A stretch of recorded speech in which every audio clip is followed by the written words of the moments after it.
우리가 주님과 깊이 교제하고 능력 있는 믿음 생활을 하기 위해서 꼭 필요한 게 있는데 그게 기도 생활입니다. 이 기도는 세계를 변화시키는 위대한 능력이 있기 때문에 기도하는 사람이 가장 위대한 사람인 것입니다. 이제 나이가 50 넘고 은퇴해서 이제 60 넘고 70이 다가오면은 가끔 그런 생각을 하게 됩니다. 내가 인생 살면서 한 게 뭔가, 내가 인생에서 업적을 남긴 게 뭔가, 내가 정말 가치 있는 인생을 살았는가. 내가 남들처럼 돈도 많은 것도 아니고, 그렇다고 해서 학식도 가방끈도 긴 것도 아니고, 내가 살아오면서 뭐 특별히 업적 남긴 게 없는데 도대체 내가 헛된 인생을 살았나 보다 하고서 한숨을 쉬는 분들이 주변에 있는데, 그런 분들은 믿음 생활을 통해서 자신감을 얻어야 됩니다. 이 기도는 세계를 변화시키는 위대한 능력이 있다. 이 사실을 여러분들이 알고 깨달음을 얻어야 되겠습니다. 그러니까 여러분들이 하나님의 말씀을 부지런히 읽고 연구하면서 묵상하면서 열심히 기도하고 감사하면, 열심히 기도하고 하나님을 찬양하면 세계를 변화시키는 위대한 사람이 되는 거예요. 그래서 가끔 가다가 휴 하고 한숨 쉬면서 인생에 내가 남겨놓은 게 없구나 이렇게 생각하는 사람은 오늘 지금 이 순간부터 기도하시기 바랍니다. 기도하는 사람은 가장 위대한 사람이다. 아우 할렐루야. 야, 정말 기도만 하면 되겠구나. 기도만 열심히 해도 내가 정말 이 지금까지 살아온 인생 중에서 정말 가치 있는 순간을 맞이하겠구나. 기도하는 사람은 가장 위대한 사람이라고 했는데, 하나님과 대화 나누면서 내 주변에 있는 사회와 국가와 세계를 변화시키는 위대한 능력을 통해서 하나님께 영광 돌려야지. 할렐루야. 이렇게 생각하는 여러분들 되시기 바랍니다. 자, 약속하세요. 할 수 있겠죠? 자, 기도라는 게 뭡니까? 기도라고 하는 것은 대화라는 거예요. 대화, conversation.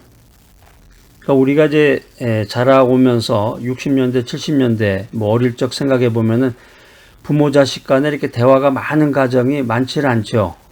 그래서 보통 보면은 이제 밥 먹을 때 이제 밥상 교육이라고 요즘은 이제 말을 붙이지만 옛날 같으면 이제 잔소리죠, 잔소리. 한마디로 밥 먹을 때 여러 가지 뭐 이렇게 김치를 이렇게 집었을 때 뭐 김치 털지 말아라. 젓가락으로 뭐 이렇게 집었으면 한 번 집었으면 가져가야지. 이걸 집었다 놨다 그러지 말아라. 뭐 별의별 잔소리를 다 하죠. 그러니까 우리가 자라오면서 이제 부모 자식 간에 이렇게 대화가 많지 않은 그런 시대를 살아왔지만, 이 기도라고 하는 것은 하나님 아버지와 자녀된 우리 간의 대화라는 거예요. 대화. 그러니까 특별히 이제 이 메시지 들으시는 분들은 하나님이 나의 아버지시구나 하는 생각을 가지셔야 됩니다. 그래서 기도를 통해서 하나님을 찬양하고, 기도를 통해서 내 마음속의 소원을 아뢰고, 또 하나님께서는 하나님의 뜻을 기도를 통해서 우리들에게 말씀해 주시는 것입니다. 그런데 제 질문이 하나 있는데요. 제가 개인적으로 그런 소소한 일들을, 일상생활에 관한 일들을 기도로 하나님에게 구차스럽게 이렇게 말씀드려도 될까요? 기도를 한다 그러면 보통 뭐 인류의 평화라든가 나라와 민족을 위한 기도를 한다든가 이런 기도를 해야지, 어떻게 이제 소소한 인생 살아가면서 있었던 그런 일들을 하나님에게 말할 수 있을까요? 이렇게 말씀하시는 분들도 있습니다. 네, 아주 좋은 말씀이에요. 맞는 말씀이에요. 그래서 우리가 이제 대예배라고 해서 11시 예배를 이제 대예배라고 그러죠, 보통. 그것도 이제 한국식 표현인데, 미국에는 대예배라는 게 없습니다. 원래 이제 그 대예배라고 하는 것은 뭐 대예배가 있으면 뭐 소예배도 있나? 처음에 한국에 이제 기독교가 들어올 때 그 농경사회 속에서 농사 짓는데 제일 중요한 시간 중에 하나가 이제 11시인데, 오전 11시 그 시간을 하나님께 드린다고 그래서 11시 예배가 이제 정해진 거지, 무슨 뭐 기독교 무슨 강령에 11시에 예배를 드려라 뭐 이런 얘기는 없어요. 아무튼 그 예배 시간에 이제 대표 기도라는 걸 하잖아요. 대표 기도라는 것도 이제 한국식만의 그런 표현인데, 미국 교회는 대표 기도라는 게 없습니다. 감리교회도 대표 기도를 하지 않고 이제 목회자의 기도라 그래서 그런 기도를 하게 되는데, 이제 장로교 같은 데서 보통 보면 이제 대표 기도라 그래서 장로님들이 탁 나와가지고 기도를 하게 되잖아요. 장황하게. 옛날에는 굉장히 길게 했어요. 기도를. 그래가지고 그 대표 기도 한다 그러면은 아주 지루하더라고요. 어렸을 때 그 기도 들어보면은. 그 장로님이 나오셔가지고 예전에 일제시대 때부터 시작해가지고 6.25 전쟁부터 해가지고 별의별 얘기를 다 하는데, 그런 기도를 들어보면 나라와 민족, 세계, 정치인들을 위해서 기도도 하고, 이런 아주 장황한 기도를 하게 되지만은, 기도의 본질이라고 하는 것은 우리의 마음속의 소원을 주님께 아뢰는 거예요. 그런 기도 물론 좋죠. 인류의 평화를 위해서 기도한다. 근데 항상 그렇게만 기도한다 그러면 지루하잖아요. 하나님의 아버지신데 아버지한테 계속 인류의 평화에 대한 얘기만 한다 그러면은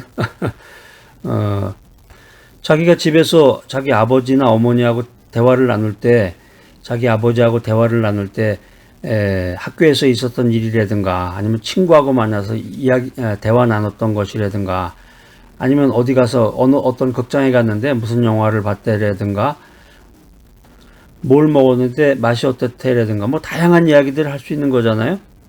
그러니까 주님께서도 우리의 그 일상생활에 대한 이야기를 우리가 기도를 통해서 하나님께 하기를 원하시고, 또 내 마음속에 소원이 있을 거 아니에요. 믿음 생활하면서 그 소원을 주님께 아뢰고 주님으로부터 또 은혜를 받는 그런 생활을, 귀한 믿음 생활을 해 나가기를 원하시는 겁니다. 그래서 기도라고 하는 것은 첫 번째 대화라는 거죠. 대화.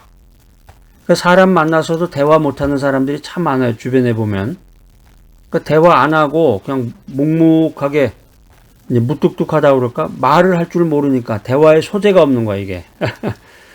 이제 그런 사람들은 아마 기도할 때 힘들지도 모르겠는데, 하여튼 대화라는 것은 다양한 소재를 가지고 우리가 살아가는 그런 가운데서 다양한 소재를 가지고 하나님과 대화를 나누는 것이다. 그 다음에 두 번째, 기도는 영혼의 호흡이다라고 하는 것입니다. 그러니까 우리가 살아가는데 코를 막고서 코맹맹이라고 그러는데 코를 꽉 막고 입으로만 숨을 쉰다. 근데 잠잘 때 코로 숨을 안 쉬고 입으로 숨 쉬는 분들 있잖아요. 이런 분들 굉장히 위험하다 그래요. 입으로 숨을 쉬면은 이 입안에 그 침이 금방 마르고, 이 침이 입속에서 인간에게 해주는 역할이 많잖아요. 침을 통해서 그 세균을 이렇게 억제해 주는 건데, 그 침이 금방 마르니까 냄새가 나기도 하고 이 몸 안으로 병균이 빨리 들어가는 거죠. 그러니까 입을 다물고 잘 때 혹시 입을 벌리고 자시는 분들이 있으면 의식적으로 자기가 마인드 컨트롤 하셔야 돼. 입을 다물어야 되겠구나. 코로 숨을 쉬어야 되겠구나. 요즘에 보면 그 테이프도 있더라고요. 미국에 보니까 이렇게 입을 가리는, 입에다 살짝 이렇게 붙이는 그런 테이프도 있던데, 아무튼 입을 가리고 코로 숨을 쉬어야 되는데, 기도가 영혼의 호흡이라는 거지. 영혼의 호흡이다. 그러니까 이 나의 그 영혼이 호흡을 하지 않으면 어떻게 되는 거예요? 죽는단 말이에요. 병균에 감염이 되거나 죽는 거지, 죽어. 호흡을 하지 않으면. 그러니까 기도하지 않으면 죽는 거예요. 영이 죽는 거야.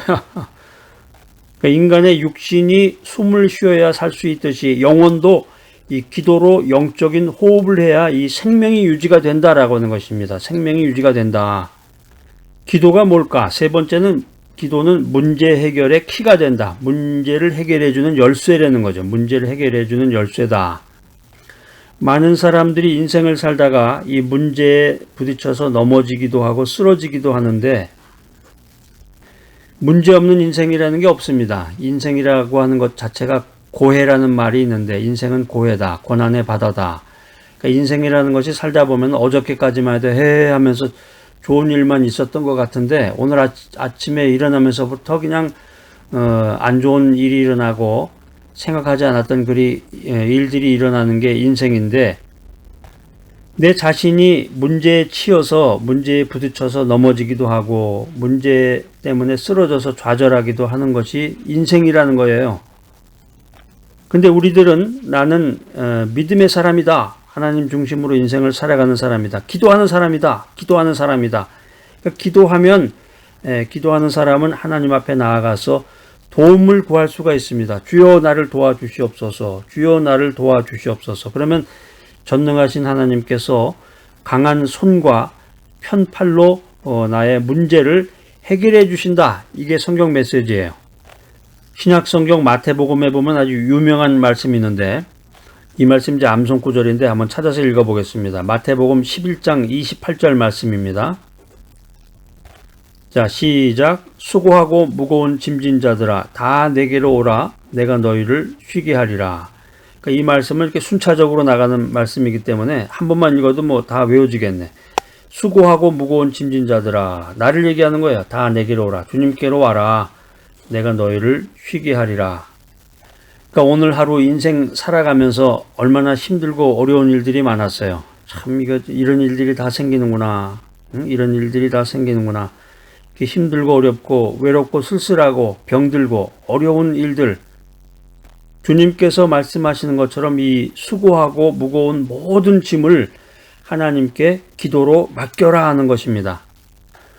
기도란 무엇인가? 첫 번째 뭐라고 그랬어요? 기도는 대화다. 하나님과의 대화. 아버지가 되시는 하나님과의 대화. 두 번째는 기도는 영혼의 호흡이다. 그러니까 호흡하지 않으면 영이 죽는다고 그랬죠. 세 번째는 기도는 문제 해결의 열쇠이다. 문제 없는 사람이 없는데 이 모든 것을 가지고 이 문제를 가지고 주님께로 나오면은 주님께서 모든 문제를 해결해 주신다. 마지막 네 번째는 기도는 영적인 전투다라고 하는 것입니다. 신약성경 에베소서 6장 12절 말씀 한번 찾아보겠습니다. 자, 시작. 우리의 씨름은 혈과 육을 상대하는 것이 아니요 통치자들과 권세들과 이 어둠의 세상 주관자들과 하늘에 있는 악의 영들을 상대함이라. 그러니까 우리가 영적으로 깨어서 기도하고 말씀대로 인생을 살려고 애쓰다 보면은 이 사탄마귀 공중의 권세 잡은 이 악한 영들이 할 수만 있으면은 나를 넘어뜨리려고 그냥 확 공격 오는 거예요. 그러니까 영적인 전투라는 거예요. 그러니까 기도해야 돼. 이 전투에서 승리하기 위해서는 영적인 싸움에서 이기기 위해서는 깨어 기도해야 된다라고 하는 것입니다. 자, 그래서 기도는 영적인 호흡이고 하나님과의 대화로구나. 영혼은 기도하면 살고 기도하지 않으면 죽는구나. 이 사실을 알고 깨달음을 얻는 여러분들이 되시기 바랍니다. 성경에 보면은 사무엘은 평생 기도하는 삶을 살았습니다. 자, 오늘 이 귀한 메시지 들으시는 여러분들, 사무엘과 같이 기도의 삶을 살기로 결단하고 가장 귀한 시간을 하나님께 드려서 기적과 승리의 인생을 살아가는 귀하고 복된 여러분 모두가 되시기를 간절히 기대합니다.